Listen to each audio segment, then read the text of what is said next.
Welcome back, Wiz. We're really looking forward to seeing you.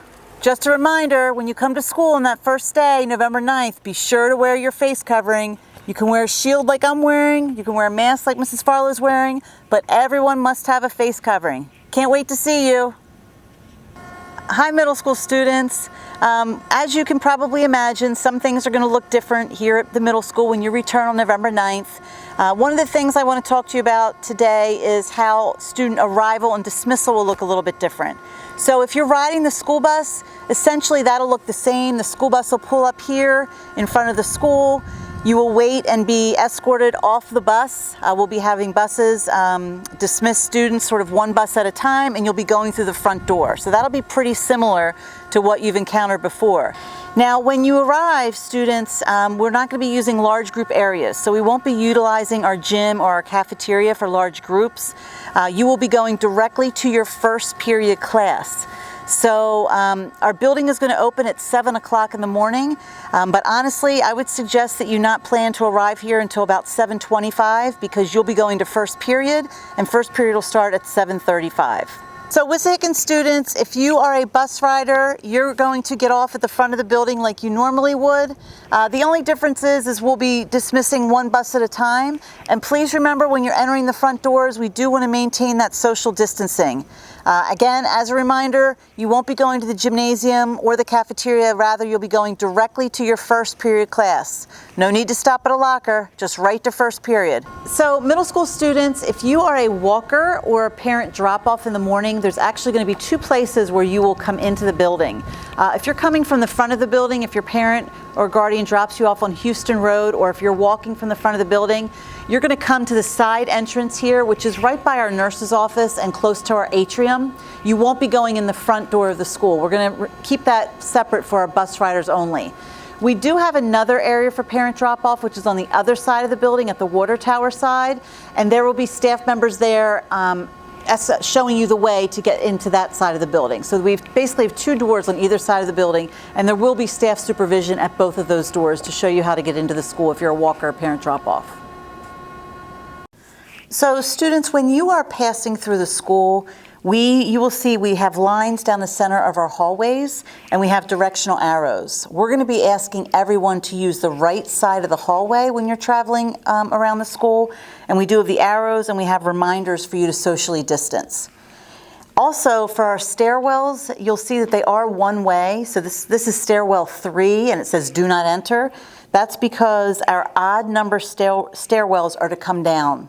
So you'll remember, even numbers are up and odd numbers are down. So that's a stairwell where you would come downstairs. So if you need to get upstairs, you're going to go to an opposite stairwell. Okay? And we have stairwells throughout our building. You're not going to have a problem finding an odd or an even number, but we just want to make sure that we are using them as directional stairwells, so we don't have two-way traffic in those areas. Students, I'm standing here by lockers, but you will not be using them when you return to school in November. All of your belongings you will be carrying with you in a backpack. If you need a water bottle or something, you can keep that with you. You'll have your lunch with you. I do encourage you, if you're wearing a jacket or a coat, to wear something that's lightweight that you could potentially put back into your backpack or wear around your waist, because we will not be utilizing hallway lockers. We also will not be utilizing gym lockers. Students, right now I'm in a classroom, and this is what many of the classrooms within the building look like. You will see that we have either desks or tables. In this particular classroom, we do have tables, and they are all spaced 6 feet apart. So each classroom may have up to 14 or 15 desks or tables. I know this doesn't look like a classroom would typically look. Normally classrooms are, desks and tables are in collaborative groups. We're not able to do that due to social distancing guidelines, but we do have the tables and desks all facing the smartboard, the front of the room. Your teacher will be doing a good portion of the direct instruction from the front of the room, because she will be teaching not only those students who are in person, but those students who are learning virtually.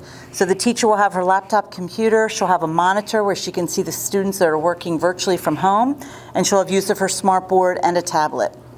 One thing I did want to mention is, as much as we can while you are in your classes for your teams or your pods, we're going to have you stay in the same room and have your teachers move. We're trying to limit the movement throughout the day as best we can, because we do have you scheduled in cohort groups, and we want students to be able to stay within the same groups at least for a good portion of their day.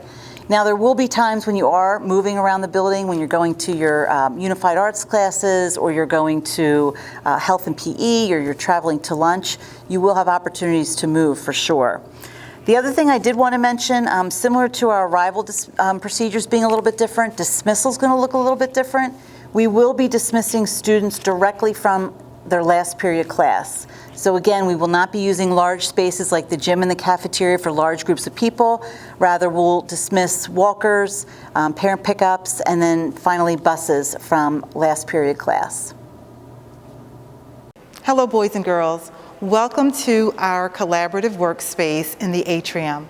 Unfortunately, we won't be able to use it the same way as we normally do. As you can see, we do have our seats labeled, so there will be no more gathering of large groups in this area. The same can be said of our cafe area. We will not be using the cafe for any congregating at all this year. Please note the sticker on our benches that indicates that only one person can sit there at a time. Okay, here we are at one of our girls' bathrooms. Please pay attention to the signage. We have to socially distance here also. We have to have only 3 students in the restroom at a time, never more. So you need to come to the bathroom and check to see how many students are in here before you enter. Also, you have to sign out. Students will not be permitted to just walk into the bathroom like normally. So students, here we are in our cafeteria. We will be able to eat lunch in the cafeteria this year, but we're also going to be adding a few other spaces so that we can socially distance students.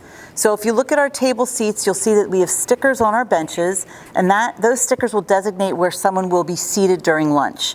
It's going to be especially important for us to socially distance here in the cafeteria because students will be removing their face coverings when they're eating. You will have an opportunity to choose your seats.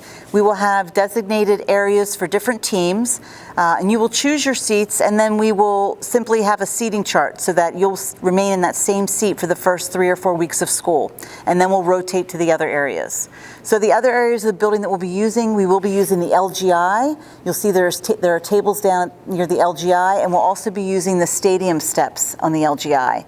And then we'll also be utilizing the bleachers in Gym 2. When the weather's nice, when the weather cooperates with us, we will be able to take students out to the courtyard as we've done before. It's just, again, we'll have to make sure we are socially distanced in all of those locations. Finally, for lunches, you won't be utilizing the pin pads as you've done before. You will have a swipe card, and you will be using that to purchase items in lunch. From now until December 31st, lunch is free for all students.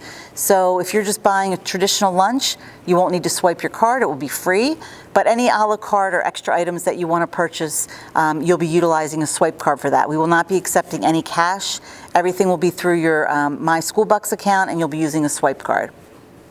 Unfortunately, you won't have access to our water fountains as we normally would, but we still have our refillable bottle stations, so be sure to bring in your refillable bottles for water throughout the day. Students, this is Gym 2, which is another location we're going to be using for lunches. So it's the gym that's farthest away. If you're coming down from the cafeteria, you'd hit Gym 1 first, and then this is Gym 2, which is the one that's farthest away. This is the one that has our large sets of bleachers, and this would be the gym that we would utilize if we had assembly programs and that kind of thing. So let's go into Gym 2, and I'll show you what that will look like. So students, here we are in Gym 2. You can see we have the 3 sets of bleachers, or 4 sets of bleachers rather, pulled out because we will be using the bleacher seats as cafeteria seating. You can see we have stickers, and we have them labeled every 3 rows to maintain 6 feet of social distancing. So you will be assigned this area to have lunch, but please keep in mind that we're going to rotate students through every 3 or 4 weeks. So if you're in the gym, then the next time you may be in the cafeteria or LGI. You won't always be in the gym, but this will be an area that we utilize for lunches. Now we are in the WMS library. This is going to feel a little different too this year. Unfortunately, you won't be able to use this space during academic anymore because we'll be using it for classrooms and teaching. Don't fret though, Mrs. Conger has a plan for you to check out books still, and your teachers might bring you here also throughout the day. The makerspace this year is reserved for classroom usage, so we will not be using it as we normally would. Teachers will reserve this space only for classes that are too big for their normal classroom.